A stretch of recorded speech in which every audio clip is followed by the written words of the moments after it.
Jemimah Rodrigues.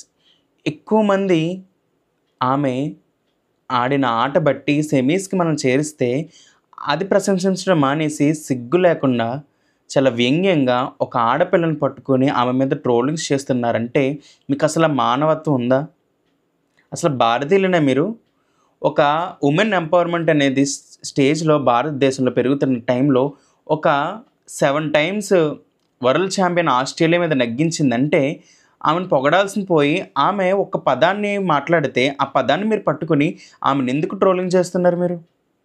అసలు సిగ్గులేని బ్రతుకులు ఇవాళ చాలామంది కొనసాగుతున్నాయి. విపరీతంగా ట్రోలింగ్ జరుగుతుంది. అదే గనక ఆమె ఆ పదం మాట్లాడకపోతే జీసస్ అనే ఆ మాట మాట్లాడకపోతే ఆవిడని ఎంత ఎత్తులో చూపించేవారంటే అంత ఎత్తులో చూపించారు. ఆమె ఇప్పుడు ఎందుకు అలా మారబడింది? ఆమె ఎందుకు అలా ట్రోల్ చేస్తున్నారంటే కారణం ఏంటంటే జీసస్ దానికి కారణం. నేను ఆడిన ఇన్నింగ్స్‌కి నా జీసస్ కారణం అన్నది కాబట్టి ఒక చిన్న పదాన్ని పట్టుకొని ఎంతలా ట్రోలింగ్ చేస్తున్నారో ఆలోచించండి. ఒక ఇండియాని ఒక ఉన్నతమైన స్టేజ్‌లో నిలబెట్టి ఈరోజు ఫైనల్స్ వరకు చేర్చిందంటే, ఆమె ఆడిన ఆట సుమారు 127 రన్స్ చేసిందంటే ఎంత కష్టం ఆలోచించండి. ఒక వుమెన్‌గా క్రికెట్‌లో కొనసాగడం అంటేనే చాలా కష్టం అది. చాలా బాధతో కూడింది. చాలా ప్రయాసతో పడింది.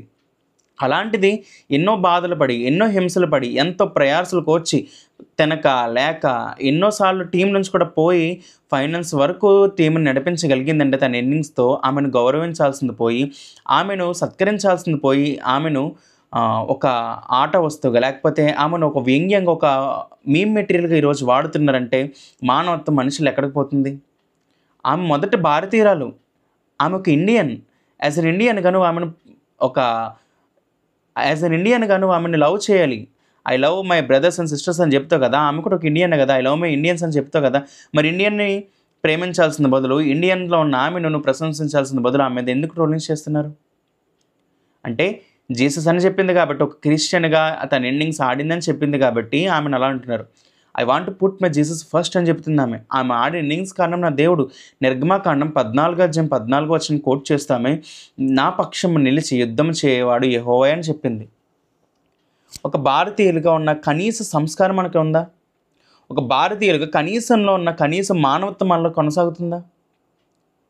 ఒకవేళ అదే పొజిషన్‌లో మీ అమ్మ గాని, మీ చెల్లి గాని, మీ అక్క గాని ఉంటే ఇదే మాటలు మాట్లాడతావా? ఆలోచించండి. ఒక క్రిస్టియన్‌గా అలా అంది కాబట్టి ఇప్పుడు ఏదో అంది. లేకపోతే నీ దేవుడిని ఆమె ఏమైనా కించపరిచిందా? మీ దేవుళ్ళ గురించి వ్యంగ్యంగా మాట్లాడిందా? లేకపోతే సువార్త ప్రకటించిందా? లేదు కదా! తన లైఫ్‌లో జరిగిన ఇన్సిడెంట్స్ అన్నీ గుర్తు చేసుకుంటూ జీసస్ అనేది మై రియల్ హీరో. ఆయన నా పక్షాన నిలిచి గేమ్ నడిపించాడని చెప్పింది. ఆ మాటను పట్టుకొని ఎంత విపరీతంగా ట్రోలింగ్స్ చేస్తున్నారంటే చాలా బాధేస్తుందండి. ఒక అమ్మాయిని పట్టుకొని ఒక వుమెన్ ఎంపవర్‌మెంట్, ఒక వుమెన్ భారత మాతగా చూసే మన ఇండియాలో, అలాంటి ఇండియాలో ఆమె మీద మీమ్స్ వేస్తూ ఒక ఆడపిల్లని కించపరుస్తున్నారంటే ఇంతకన్నా దిగజారుడు తత్వం మరొకటి ఉంటదా? ఇంతకన్నా నీచంగా మాట్లాడే తత్వం మరొకటి ఉండదేమో అనిపిస్తది. ఎంత వ్యంగ్యంగా మాట్లాడుతున్నారు. ఆమె ఈ స్థితికి రావడానికి ఎంతో ప్రయాసపడింది. కొన్ని సార్లు ఆమె ఇంటర్వ్యూస్ చూస్తుంటే చాలా సార్లు టీమ్ నుంచి కూడా ఆమె నేమ్ తొలగించారంట. చాలా బాధలు పడింది. ఈ ఇండియాలో వరల్డ్ కప్‌లో ఆ టీమ్‌లో చేరడానికి చాలా ప్రయాసపడింది. ఎంతో కష్టపడాలి. క్రికెట్ అంటే ఆషామాషీ ఏం కాదండి. క్రికెట్ ఒక వుమెన్ ఆడాలంటే తనకున్న సామర్థ్యాన్ని, తనకున్న నెలలో ప్రతిరోజు, ప్రతిసారి నెలకి సమస్యలొస్తాయి. ఆ సమస్యలని అధిగమించి క్రికెట్‌లో పోటీ పడాలి, పరిగెట్టాలి, రన్స్ చేయాలి, స్కోరింగ్ చేయాలి. ఇంత వేదన పడుతుంటే ఇవన్నీ పక్కన పెట్టేసి ఆమె జస్ట్ జీసస్ అనే పదం వాడింది కాబట్టి ఆమె ఎంతగా ట్రోలింగ్ చేస్తున్నారా? కానీ ఆమె ఒక ఇండియన్‌గా తన జట్టుని నడిపించింది గదా! ఇండియా ఫైనల్స్ వరకు చేరిందంటే ఆమె కారణం గదా!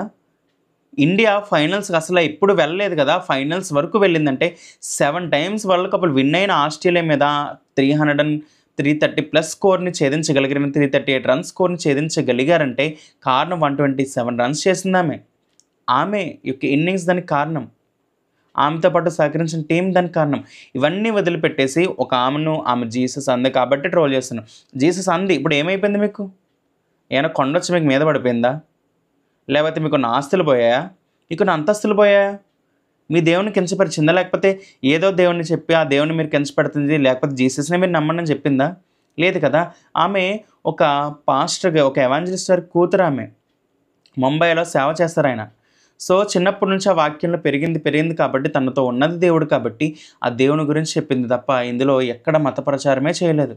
కానీ దీన్ని కూడా ఒక రిలీజియస్‌గా కన్వర్ట్ చేసి, దీన్ని కూడా ఒక రిలీజియస్‌గా భాషణగా మీరు కన్వర్ట్ చేసి, దీన్ని కూడా రిలీజియస్‌గా తిప్పేస్తున్నారు. అంటే మీలో ఉన్న భావం, మీలో ఉన్న ప్రేమ, మీలో ఉన్న ఆ భారతీయత ఏమైందో ఆలోచించండి. మానవత్వం, ఒక మనిషిని ప్రేమిస్తాడు. ఒక స్త్రీని ఇండియాలో భారత మాత అని మనం చెప్పుకుంటాం కదా! భారత మాతకి పూలదండలేస్తాం. భారత మాత జై భారత మాత అంటాం. అలాంటి ఒక స్త్రీని, ఒక స్త్రీమూర్తిని పట్టుకొని ఇంతలా ట్రోలింగ్స్ మీరు చేస్తున్నారంటే, మీ ఇంట్లో ఉన్న అక్కను గాని, మీ ఇంట్లో ఉన్న చెల్లిని ఇలా చేయగలుగుతారా? మీ ఇంట్లో మీ మదర్ గాని, మీ సిస్టర్ గాని ఎలాంటి అవయవాలున్నాయో, ఎలాంటి భావాలున్నాయో ఆమె కూడా అంతే భావాలే. ఒక రిలీజియస్‌గా దీన్ని కన్వర్ట్ చేసి ఆమె మీద ఎంత వ్యంగ్యమైన మాటలు మాట్లాడుతున్నారంటే చాలా బాధ అనిపిస్తుందండి. ఆమె చెప్పిన 3 విషయాలు ఆలోచిస్తే, నేను ఇంతలా స్కోర్ చేయడానికి కారణం నా తండ్రి. చాలా బాధలు పడ్డాను, చాలా శ్రమలు పడ్డాను, చాలా ఓర్చుకున్నాను. ఎన్నో సార్లు కొన్ని సార్లు టీం నుంచి బయటికి వచ్చేసాను. క్రికెట్‌ని కూడా వదిలేద్దామన్న సిట్యుయేషన్ నా లైఫ్‌లో వచ్చాయి. అయినా సరే మరలా నా దేవుడిచ్చిన బలంతో ముందుకు కొనసాగాను అంటుంది. నేను కాదు ఇన్నింగ్స్ ఆడింది, నాతో ఉండి నన్ను నడిపించిన దేవుడు అని తన యొక్క భావాన్ని ప్రకటించింది. మన ఇండియాలో భావ ప్రకటన స్వేచ్ఛ హక్కు ఉందా లేదా? రైట్ టు స్పీక్ అంటాం. రైట్ టు స్పీక్ అంటే నువ్వు మాట్లాడడానికి నీకు ఒక రైట్ ఉంది. యాజ్ ఎన్ ఇండియన్ సిటిజన్‌గా నీకు ఒక రైట్ ఉంది. You have to speak, the right to speak, right to law అనేది ఉంది. అంతేగాని ఆమె రైట్స్‌ని పట్టుకొని ఆమెకి ఇండియన్ సిటిజన్, ఇండియన్ కాన్స్టిట్యూషన్ ఆమెకి ఇచ్చింది కదా లాస్. ఆమెకి ఇచ్చింది కదా. ఒక భారతీయురాలుగా ఆమెకి పౌరసత్వం ఇండియన్ ఇచ్చింది కదా. ఆమె మాట్లాడే స్వేచ్ఛ కూడా లేదా? పోనీ మత ప్రచారం చేసిందా? అంతమంది కొన్ని లక్షల మంది చూస్తున్న దాంట్లో ఐ ద నేను ఆడిన ఇన్నింగ్స్ కారణం నా జీసస్ అని చెప్పింది. సగర్వంగా చెప్పిందామె. లేకపోతే మనం కూడా కొన్ని సార్లు ఏమని చెప్తుంది తెలుసా? నేను ఈ ఇన్నింగ్స్ ఆడడానికి కారణం మా అమ్మ, లేకపోతే మా కోచ్ అంటాం. ఆమె ఇంకా ఇంటర్వ్యూ చెప్తూ దీనికి కారణం మా మదర్, మా కోచ్ అని చెప్పింది. ఇవన్నీ పక్కన పెట్టేసి ఆ జీసస్ అన్న పదాన్ని మాత్రమే పట్టుకొని ఎంతలా విపరీతంగా ట్రోలింగ్స్ మీరు చేస్తున్నారంటే, మీలో ఉన్న మానవత్వం ఎక్కడ పోతుందో ఆలోచించండి. ఒక మనిషిని మనిషిగా ప్రేమించండి. మొదటగా నువ్వు చూడవలసింది ఏంటో తెలుసా? ఆమె ఒక ఇండియన్ క్రికెటర్. అలాంటి క్రికెటర్‌ను గౌరవించాలి, ప్రేమించాలి. అరే ఇన్నింగ్స్ తీసుకెళ్ళింది కదా, ఆస్ట్రేలియాతో పాటు మన ఫైనల్స్ వరకు మనం చేర్చింది కదా, అది పక్కన పెట్టేసి రిలీజియస్‌గా దీన్ని ఎందుకు చూస్తున్నారు మీరు? అసలు రిలీజియన్ అనేది ప్రకటించింది ఆమె. నేను జీసస్‌ని నమ్ముకున్నాను, మీరు కూడా నమ్ముకోండి. జీసస్ ఎలాగని చెప్పిందా? చెప్పలేదు కదా.